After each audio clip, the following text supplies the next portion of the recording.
샬롬. 샬롬. 네. 목사님들이 4분 계시고, 새신자분들이 4분 계시고, 참 설교를 준비하면서도 이걸 오늘 어떻게 해야 되나. 그죠? 쉬움은 쉬운 대로, 어려움은 어려운 대로 복음을 전한다 생각을 하고 준비를 했습니다. 그런데 이 설교를 제가 한 주간 훨씬 전부터 본문을 잡고 구상을 했는데, 어저께 오후에 NHK 텔레비전에서 놀라운 걸 보여줘서 1시간 반 동안 봤어요. 그게 이제 제 타이틀을 제가 놓쳐서 못 봤는데, 내용이 뭐냐면 1차 세계대전, 2차 세계대전을 배경으로 하는 특히 히틀러의 등장에 관한 내용을 그 영상의 실제 영상들을 편집을 해서 보여주더라고요. 근데 아직 완성된 게 아니고 다음 토요일날 또 한다고 그래요. 여러분도 다 역사를 아시지만은 유태인 600만 명을 죽인 사람입니다. 600만 명. 히틀러라는 사람이 그렇게 할 수 있을까요?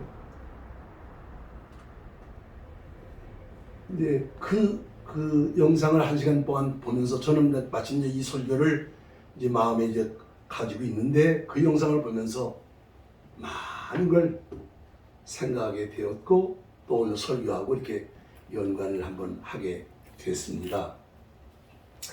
보세요. 미국의 트럼프라는 대통령이 2번째 당선이 됐어요. 한 달 조금 지났는데, 지금 온 세계가 지금 막 요동을 칩니다. 지금 이 한 사람의 그 미국 대통령의 등장이 뭐 지금 말 던지는 것마다 뭐 박각 지금 뒤집어져 놓고 있으니까요. 그러니까 좋든 싫든 지금 전 세계 사람들, 특히 지도자들은 그 트럼프의 입을 좀 쳐다봐야 됩니다. 또 무슨 소리 하나, 어떻게 나올라나, 뭐 어떻게 보면 좀 긴장 상태에 있는 것 같기도 하고요. 이런 것을 저도 텔레비전을 보면서 그런 뉴스를 보고 들으면서 저는 생각이 조금 다르죠.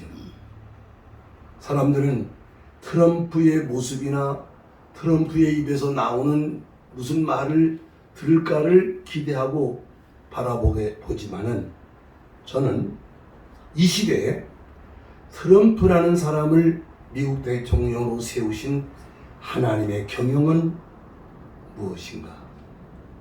생각의 포인트가 좀 다른 거죠, 사실은. 여러분, 우리가 사는 이 세상은 영들에 의해서 우지좌지되는 게 아닙니다. 또 우연히 되는 것도 아닙니다. 이 세상을 창조하신 그분이 지금 이 세상을 뭐하고 계시다? 경영하고 계시다. 오늘 본 말씀 속에 이사야서 14장 24절로 27절 말씀 속에 내가 경영한다는 말이 3번씩 나옵니다. 이 세계는 내가 경영하는 것이다. 그래서 오늘 설교 제목이 하나님이 경영하는 세상, 아주 굉장히 그 제목만 보면 범위가 굉장히 큰 것처럼 보여져요. 근데 여기서 잠깐 우리가 좀 생각해야 되는 것은요, 우리 기독교의 복음은 성경을 통해서, 그러니까 이 성경을 통해서 진리의 말씀을, 하나님의 복음을 선포하게 되는데, 이 성경은 여러분 공부 지금 하고 있는 겁니다. 한마디로 말하면 뭐라고요? 하나님의 구원 약속의 말씀이다. 구원 약속의 말씀. 구약 성경이 그렇고 신약 성경이 그렇습니다. 구원 약속의 말씀이다. 그런데 이 구원은 개개인에게 적용되어진 것만 아니라 인류 역사 전체에 적용되는 하나님의 경영이다, 그 말입니다. 이게 무슨 말이냐면, 본의 아니게도 오늘 많은 교회들이 개인 구원 문제에, 구원론에 많은 부분을 이렇게 맞추고 있어요. 조금 더 나면 교회론이죠. 구원론, 교회론에. 당연히 그건 하나도 잘못된 건 아니에요. 그러나 기독교의 복음을 말할 때 구원론과 개인 구원과 교회론에만 머무르면 안 된다는 거죠. 하나님은 온 세계를 구원하시겠다고 약속을 했고 지금 이 세상은 그 약속이 이루어져가는 경영을 하고 있는 과정이라고 하는 것을, 그러니까 개인 구원 문제와 인류 전체 구원 문제를 동시에 볼 줄 알아야 되고, 어떻게 생각하면 더 큰 것에 마음을 갖는다면 작은 개인 구원 문제는 당연히 따라가는 것이고요. 근데 개인 구원 문제만 포커스를 자꾸 맞추고 세상 돌아가는 것에 대해서는 깊이 있는 그런 관심을 가지지 않으면 조금은 질척거리는 결과가 오겠죠. 누가 옳고 그런 건 아니에요. 다 다른 거죠. 다 받은 은사가 다르고 또 사명의 그릇이 다르고 하니까. 하지만은 이미 저를 여러분들과 만나서 반년이 지난 동안 지금 계속 성경을 아주 기본적인 것부터 다루면서도 너는 늘 하나님의 나라라고 하는 주제를 빼놓지 않고 제가 늘 제시를 한단 말입니다. 근데 하나님의 나라라고 하는 개념을 말할 때에 우리 한국교회는 본의 아니게 일제시대 때부터 죽으면 천당 간다. 예수 믿으면 죽어서 천당 간다. 여기에 지금 아직도 여기에 지금 갇혀 있는 모습이 아닌가. 틀린 건 아니에요. 그러나 하나님이 죽어서 가는 천당 얘기를 하고 있는 것이 성경의 내용은 다는 아니다 그 말이에요. 성경은 하나님이 경영하는 이 세상은 역사적으로 종말에 하나님의 통치가 회복되는 하나님 나라를 이루겠다고 약속을 하고 있는 말씀이다 그 말입니다. 우리가 내가 예수 믿고 구원받아서 죽으면 나 천당 갈 거야, 그것만 생각하지 말고, 그건 자기 구원 문제지만은 하나님이 이 세상을 구원하신다고 약속했다고 하는 이 큰 믿음을 갖게 되면 인생관이, 역사관이, 물질관이, 세상관이 달라지는 거죠. 자기 구원하는 문제만 매달려 버리면은 잘못된 건 아니지만은 왜소해져 버리죠. 적어져 버린다 그 말입니다.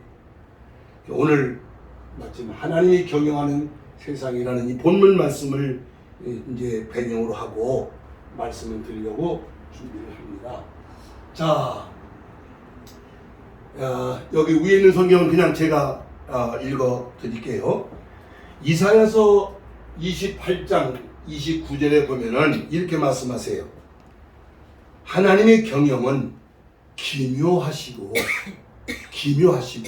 오묘하시다 그 말이에요.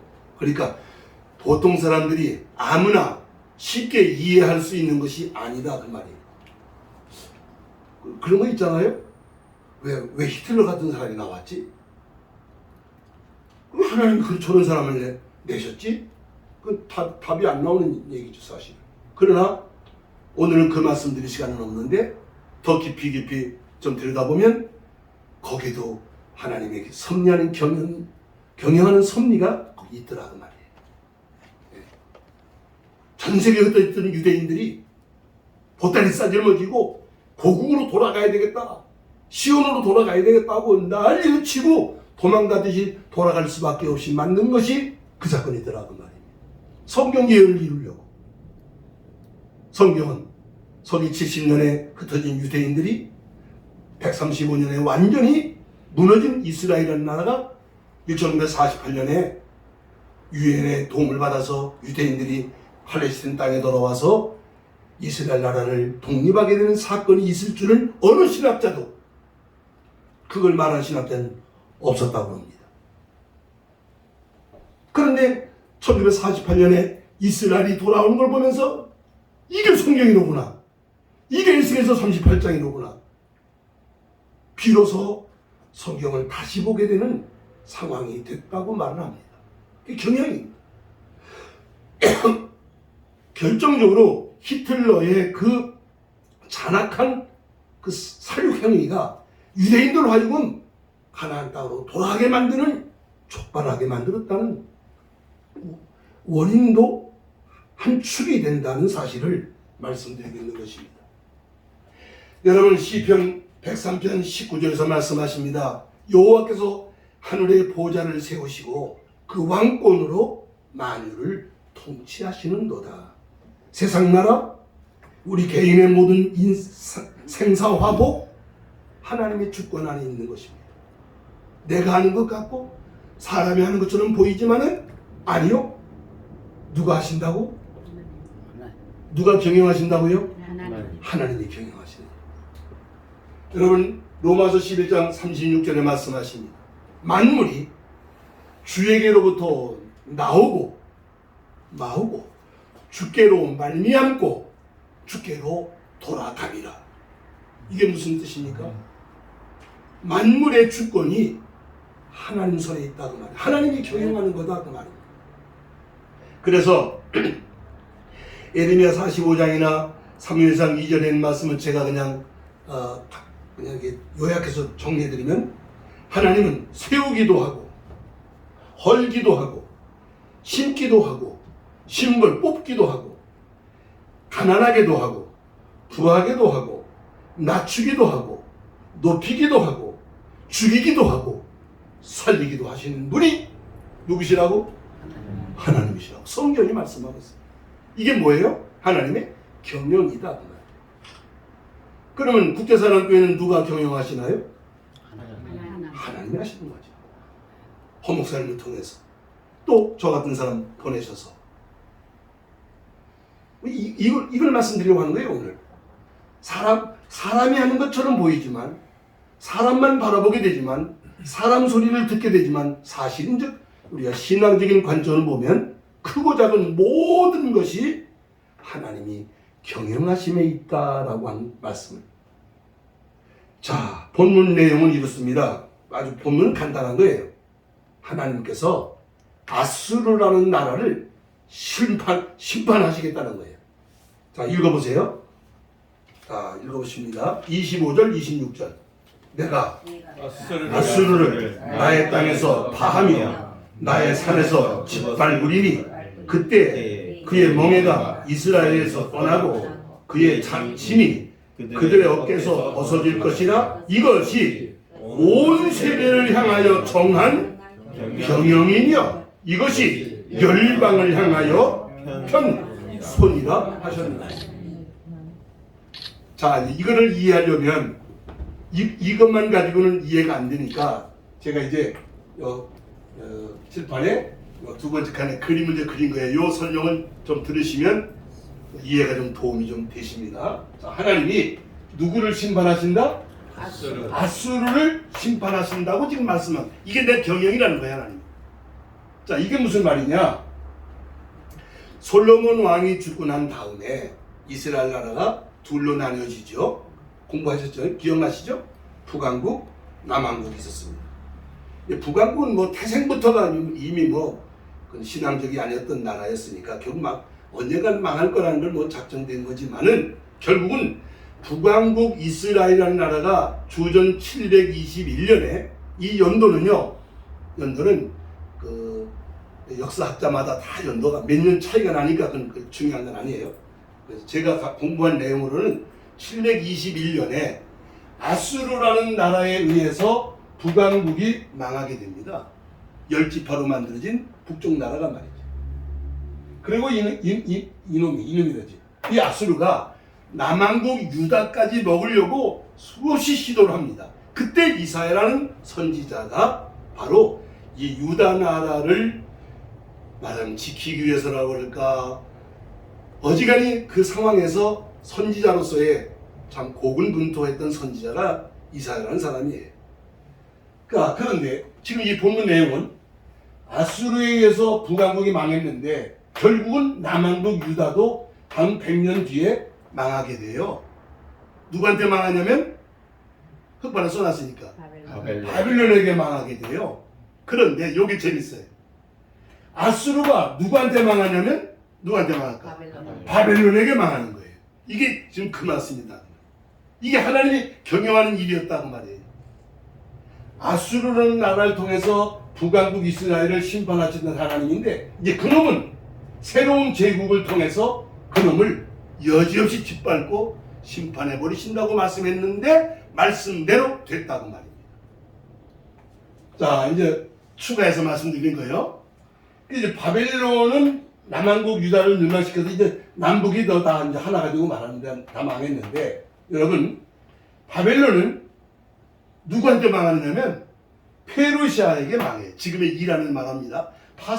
메데 파사 연합국에 의해서 망하는데 이제 파사 나라가 바벨론을 멸망시킵니다. 70년으로 작정된 기간입니다. 이건 예레미야 선지자가 예언했어요. 바벨론에게 망하지만은 70년이 차면 돌아올 것이다. 하나님의 경영이 그렇다고 말이에요. 그래서 완전하지는 않지만은 바벨론 시대하고는 달라서 파사 왕이 유대인들을 예루살렘으로 돌아가도록 허락을 하고 성전을 짓도록 허락을 해줘서 돌아와서 무너졌던 성전을 다시 재건하거든요. 이따 들어와가지고. 이게 성경 역사예요, 지금. 여러분, 이거는요, 하나님이 경영하시는 예언이고, 예언이 성취된 역사를 제가 지금 소개해 드리는 거예요. 근데 페르시아는 또 누구한테 망하느냐? 그 유명한 알렉산더라고 하는 헬라, 그리스 제국에게 또 망한다 그 말이에요. 336년에. 이거 누가 하시는 일이에요? 예, 그 대답을 하셔야 돼. 이거 다 내가 경영하는 거다, 이거 다. 그 이제 알렉산더라는 그 영웅이 일찍 죽어서 죽고 나니까 그 신복부와 네 놈이 넷이 동서남북으로 네 쪽으로 쪼개가지고 이제 사분화돼요. 그러다가 이제 질이 멸렬하게 되는데 그때 새로운 제국이 나옵니다. 누가 나와요? 로마가 나온다. 예수님이 바로 그 시대에 오셨다는 말이에요. 때가 차니까. 자, 그러니까 보세요. 하나님의 기묘한 경영이라는 것은 여기서부터 다시 설명합니다. 아브라함을 선택하시고 아브라함과 언약을 맺은 것으로부터 하나님의 구원 역사는 이제 본격적으로 시작을 하는 거예요. 물론 믿음을 요구하시는 거죠. 하나님이 아브라함과 이삭과 야곱에게 약속한 언약이 역사적으로 이제 하나님의 나라를 이루겠다고 하는 큰 약속을 아브라함과 더불어 한 거예요. 메시아를 언약하시고. 그런데 이 약속이 하나님의 틀림없는 약속이라는 것을 역사적인 사건으로 입증한 사건이 있었는데 그 사건이 무슨 사건이다? 출애굽 사건이다. 이건 이스라엘 민족이 애굽에서 구원받은 사건이잖아요. 그러면 우리가 종말에 주님이 재림을 하시고 인류 역사가 하나님의 선민들이 구원받는 마지막이라는 것은 인류 마지막에 영적 출애굽이 완성되는 거죠.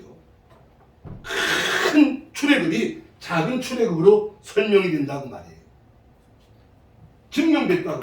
지금 우리는 출애굽을 하고 있는 역사니까 현재 영적으로요. 그리고 이제 그 이스라엘 민족을 한 나라를 통해서 메시아가 초림하시고 재림한다는 것을 선지자를 통해서 선포하시게 됩니다. 계속 메시아 시대가 온다. 근데 유대인들은 메시아가 초림하고 재림하는 그런 모습으로 오는 것을 이해를 못하고 이스라엘 나라를 해방시키는 그런 정치적인 해방자로만 기다리고 있다가 예수님이 그런 일을 안 하니까 배척을 하고 십자가에 죽이는 일을 하게 되는 거죠. 자, 계속 그런 역사 속에서 여러분 이제 열왕기 상하, 역대 상하, 또 사무엘 상부터 시작해서요. 쭉 역사를 읽으면 내부 안에서 끊임없이 대적하고 또 불신앙적이고 사건이 일어나잖아요. 계속. 또 여기 말한 것처럼 끊임없이 외부로부터 도전을 받고 지배를 당하고 핍박을 당하고 반복되는 도전과 대적의 역사가 진행되는데 이 모든 것도 누가 뭐 하시는 것이다? 하나님이 경영하는 것이다. 말씀을 이루기 위해서.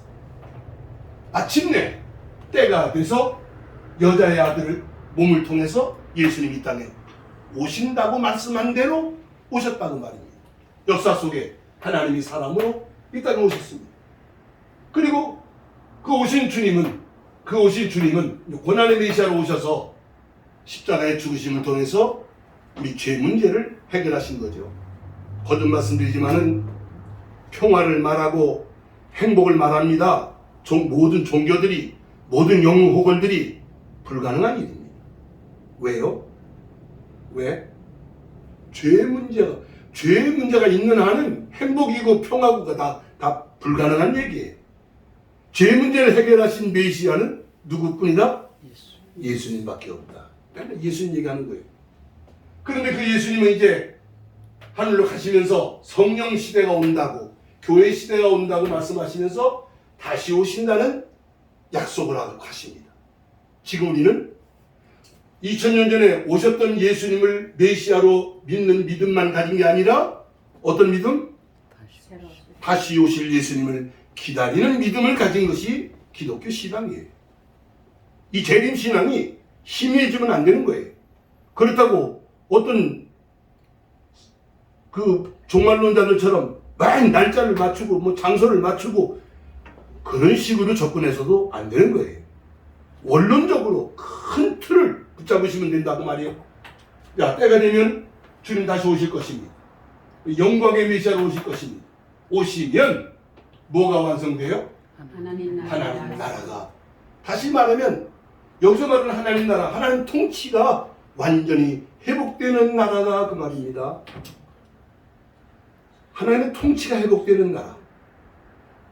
이 세상이 하나님이 경영하고 계시는데 죄 때문에 사단의 권세 아래 지금 놓여지고 말았어요. 그것도 하나님의 경영 속에 있는 거지만 이제 주님이 재림을 하시게 되면 사탄을 멸하시고 심판하시고 모든 악을 심판하시고 하나님이 통치하시는 하나님의 나라가, 행복한 나라가, 평화스러운 나라가, 거룩한 나라가, 정의로운 나라가 완성되는 것이 주님 다시 오심으로 완성된다고. 저는 이 세상 나라에 아무런 미련 없습니다. 관심도 없습니다.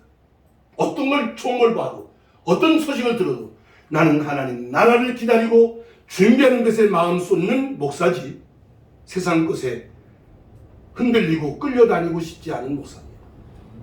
앞으로 100년 남았던 200년 남았던 주님 오셔야 되는 것이고 오셔야 문제가 해결되는 것입니다.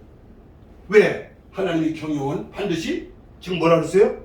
아까 뭐라 그랬죠?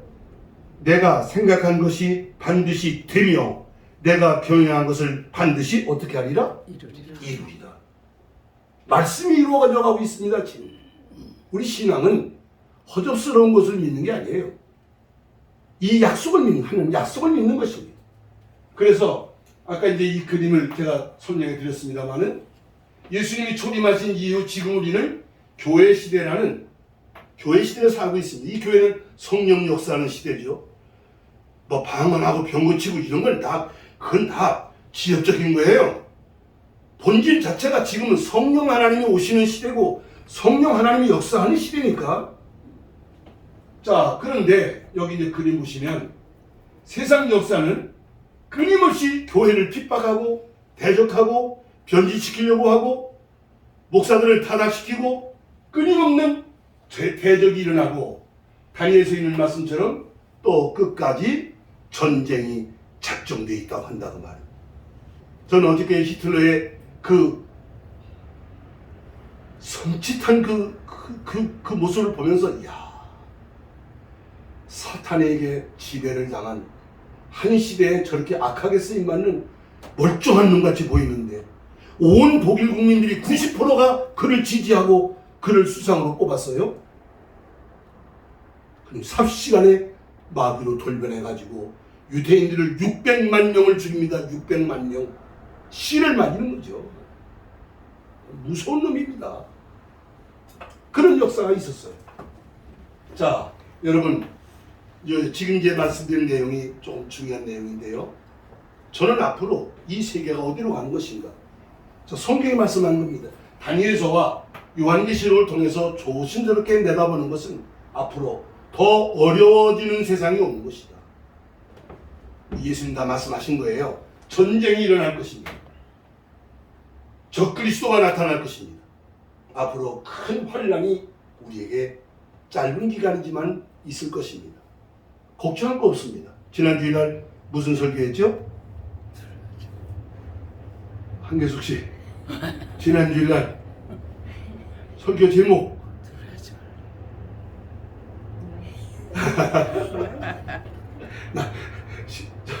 임계희 씨는 병원에 있었으니까 아니요, 기억 못할 거고, 남주희 사님은 지금은 노트 쳐다보는 아버지 지금 다 따라합시다. 두려워 말라. 두려워 말라. 환란이 있겠지만 두려워할 필요 없어요. 왜? 순교해야 될 사람은 순교해야 되고요. 그렇지 않으면 하나님께서 믿음 지킬 수 있도록 도와주시고 함께 하실 것이기 때문에 두려워할 것 없다 그 말입니다. 그게 와야 주님 오신다는 말이에요. 하나도 이상하지 않다는 말. 이것이 그러니까 지금 이 시대의 목회라고 하는 것은 이러한 하나님의 경영하는 세상이 어떻게 왔으며 어떻게 될 것인가에 대한 조심스러운 내다보는 전망을 가지고 오늘 새로 오신 신자 성도님들에게 예수님이 누구신지 복음이 무엇인지를 말하면서도 앞으로 어려운 날이 오겠지만은 믿음 지킬 수 있는 사람들로 만들어 가야 되는 것이 지금 이 시대의 목회가 아니겠는가. 앞으로 세상이 보이니까요. 트럼프가 어디까지 어떤 일을 하는지는 모르지만 트럼프 정도의 문제가 아닙니다. 전 세계를 미혹하는 그리스도라고 온 세계가 추앙을 하게 된 저 그리스도가 반드시 나타날 것이고, 그로 인해서 기독교는 무서운 도전과 박해를 받아야 되는 시간이 있다는 것을 성경이 말씀하고 있어요. 그러나 하나도 걱정할 게 없는 것은 그런 과정을 거쳐야 주님이 오시고 무엇이 이루어진다? 하나님의 나라가 이루어진다. 자, 그래서 결론 같은 말씀을 드립니다. 우리가 지금 해야 되는 일이 뭔가, 이 시대의 선교는 방점을 어디다 두어야 되는 것인가는 생각합니다. 마태복음 24장에서 예수님이 말씀을 하십니다. 이렇게 말씀하세요. 충성되고 지혜로운 종이 되어 때를 따라 양식을 나눠줄 자가 누구냐라고 말합니다. 여러분, 지혜롭고 충성된 종이 되어 때를 따라 양식을 나눠줄 자가 누구냐? 오케이. 고맙습니다. 물론 강단에서 목사님들이 성경을 가지고 설교하면 모든 게 다 복음이지만은 때에 맞는 복음이라 해야 됩니다. 때를 아는, 지금이 어느 때인지를 진단하고 어떤 시대가 오는가를 일러주고, 때를 모르면 옳은 소리는 맞지만 때에 맞지를 못하니까, 맞지 않으니까 지혜롭다고 말할 수가 없겠죠. 예수님 말씀하신 거예요. 자, 이사야서 52장에는 말씀합니다. 좋은 소식을 가져오며 평화를 공포하며 복된 좋은 소식을 가져오며 구원을 공포하며 시온을 향하여 다 따라합시다. 네 하나님이 통치하신다. 네 하나님이 통치하신다. 하는 자의 산을 넘는 발이 어찌 그리 아름다운가. 선교하러 다니면서 난 뭐 하느냐? 하나님이 통치하는 시대가 옵니다. 나는 이 복음을 외친다 그 말이에요. 하나님이 통치하시는 시대가, 하나님의 통치의 날이 멀지 않아 옵니다. 이걸 외치는 게 이 시대의 선교의 본질이 아닌가 말씀드린 거죠. 왜냐하면 보세요. 예수님이 오셨잖아요. 예수님이 오셔서 뭐 했어요? 3년 동안 예수님은 하나님 나라밖에 얘기 안 했어요. 회개하라 천국이 가까웠느니라. 그리고 3년 뒤에 하늘로 올라가시면서 40일 동안 계시면서 하나님 나라의 일을 말씀하셨다고 사도행전에 기록하고 있어요. 그러면 예수님은 하나님 나라에 관해서만 얘기했는데 목사님들은 강단에서 하나님 나라 얘기가 많지가 않아. 그럼 왜 어떻게 해석해야 되느냐? 그 죽어서 가는 천당 얘기하는 게 아니라고요. 하나님의 통치가 회복되는 하나님 나라를 지금 예수님은 말씀하신다고 말이에요. 예수님이 초림을 해서부터 하나님 나라는 시작이 된 거예요. 예수님 영접하고 예수를 믿는 자의 심령 속에 하나님의 나라가 내 안에 들어온 것이고, 이것 하나님 나라를 품은 사람들이 모인 공동체가 하나님 나라 공동체가 되는 거예요. 완전한 건 아니지. 완전한 건 주님 오셔야 해결되는 문제니까. 자, 예수님이 12제자를 보내십니다. 70인의 제자를 가서 보냅니다. 보내면서 뭐 하라고 그랬어요? 뭐 하라고 그랬어요? 천국이 가까웠다고 외쳐라. 참 안타까운 거예요. 왜 하나님 나라가 우리 복음 안에 확실하게 서 있지 못한가? 그냥 막연한 구름 잡는 것 같은 죽어서 가는 천당, 이걸 벗어나지는 못한다면, 자, 우리가 바울 사도가 한 20년 가까이 사역을 했다고 보는데요. 뭐 1차, 2차, 3차, 4차 선교 다녔다. 그게 중요한 게 아니고, 그가 다니면서 뭐 했느냐 그 말이죠. 근데 사실 다니면서 뭐 한 자세한 기록은 크게 나타나진 않아요. 그러나 사도행전 28장에 보면은 로마에 가서 2년 동안 연금 상태에 있게 되는데, 자, 성경에 이렇게 되어 있어요. 아침부터 저녁까지 모여오는 사람들에게 모세의 율법과 선지자의 말을 가지고 하나님의 나라와 예수 그리스도에 관하여 강론하였더라. 그럽니다. 아침부터 저녁까지 하나님 나라와 예수 그리스도에 관하여 강론했다. 바울이 무슨 일을 하고 다녔는지를 알 것 같아요. 무슨 선교했는지.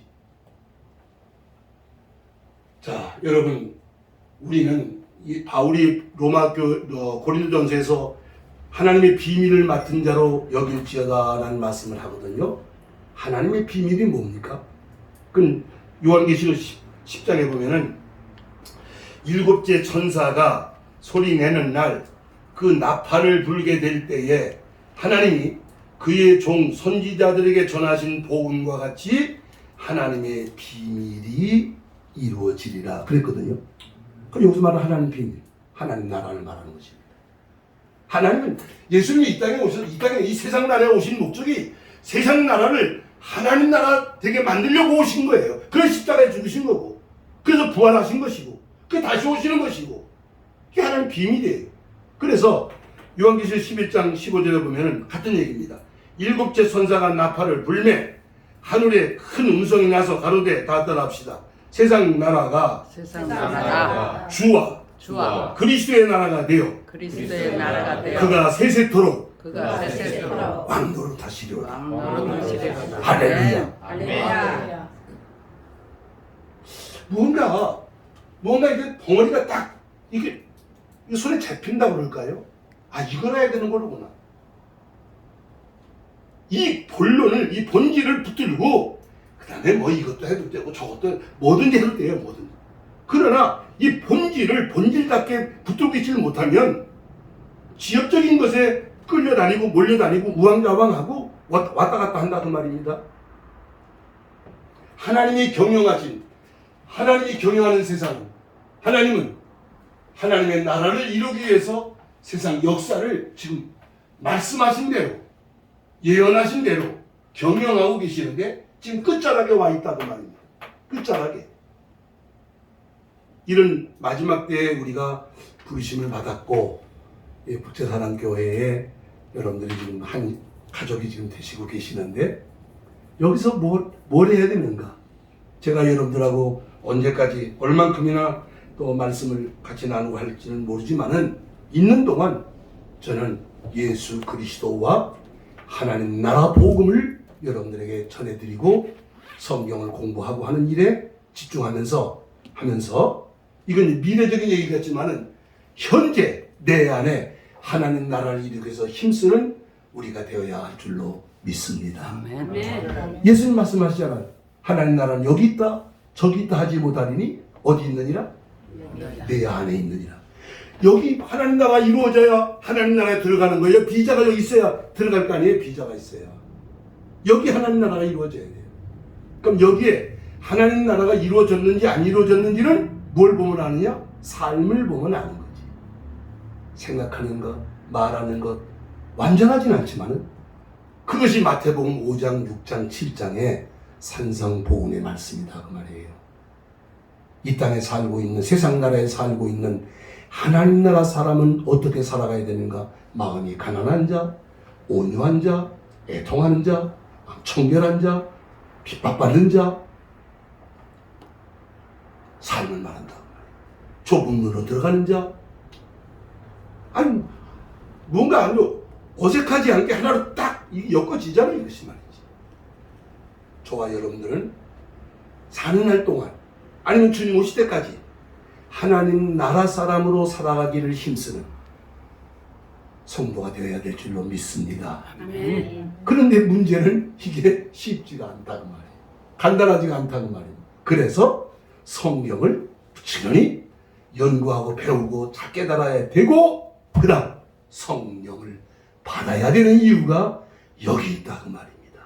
방언 못해도, 병 못 고쳐도 성령 받아야, 성령의 도움을 입어야 하나님 나라 사람으로 살아가게 되는 것이지 내 힘으로는 안 된다 그 말입니다. 이게 성령론입니다. 성령은 하나님이십니다. 거룩한 하나님이세요. 하나님의 영이십니다. 우리로 하여금 구원을 이루게 하시는 분이 성령이시다고 말입니다. 자, 지난번에 공부했던 거 기억나시면 대답하세요. 예수님은 십자가의 죽음을 통해서 하나님과 원수되었던 우리 사이를 어떻게 하게 만들었어? 관계를 맺게 만들었어. 그러면 그 관계 맺은 걸 유지하게 만드신 이가 누구? 성령이시다. 예수님은 관계를 맺게 만들어 주셨어. 이 관계가 유지되고 발전되게 만드는 이가 성령이시다. 그것이 교회라는 공동체 안에서 말씀을 통해서 이걸 깨닫고 이걸 체험하고 이것이 우리 삶을 통해서 나타나져 가야 되는 것이. 그러면 결론은 지금 뭡니까? 세상은 하나님이 경영하고 계시니까 오늘 우리들의 삶이, 오늘 교회가 하나님이 경영하는 그 방향에 어떻게 해야 돼? 맞춰가야 될 거 아닙니까? 하나님이 경영하는 방향으로, 하나님이 경영하는 방법으로, 하나님이 경영하는 색깔로 그 소리를 내야 되지 않습니까? 하나님이 경영하는 방향과 내 방향이 다르다면 그건 자기 일이지. 그건 하나님 일이 되지 않습니다. 예수를 팔 수는 있습니다. 기독교를 팔아먹을 수도 있습니다. 하나님이 뭘 원하는지, 하나님이 뭘 하겠다는 것인지 이 방향을 알고 그 방향을 가려고 애쓰고 힘쓰고 안 되니까 맨날 은혜를 구하고 은혜를 받고 눈썹에 울고불고 매달리고 그렇게 하는 거죠. 이 신앙생활입니까? 자, 오늘 처음 나오신 자매님 말씀이 좀 어려웠을지 모르겠지만 이해가 되십니까? 예, 조금. 그 조금이라도 이해된다는 게 그냥 신기한 거예요, 사실은. 어디 임병희 씨는? 나도 그렇습니다. 조금 글도 알고 있었는데도? 아, 조금이요. 아유, 조금이면 대단한 거예요. 남자는 조금 더 할. 어때요, 본인은? 조금 아는 카투리에다 한 대더나 모르겠어요. 우리 한교수 성도님은 많이 이해가 되시죠? 예, 그걸 깨우친 듯. 그렇습니다. 예, 크게 보는 거죠. 멀리 보는 겁니다. 멀리 보는 겁니다. 아무쪼록 우리 한 분도 낙오하지 아니하고 우리 하나님 나라의 상속자가 되시기를 주님의 이름으로 축원합니다. 아멘. 자, 찬송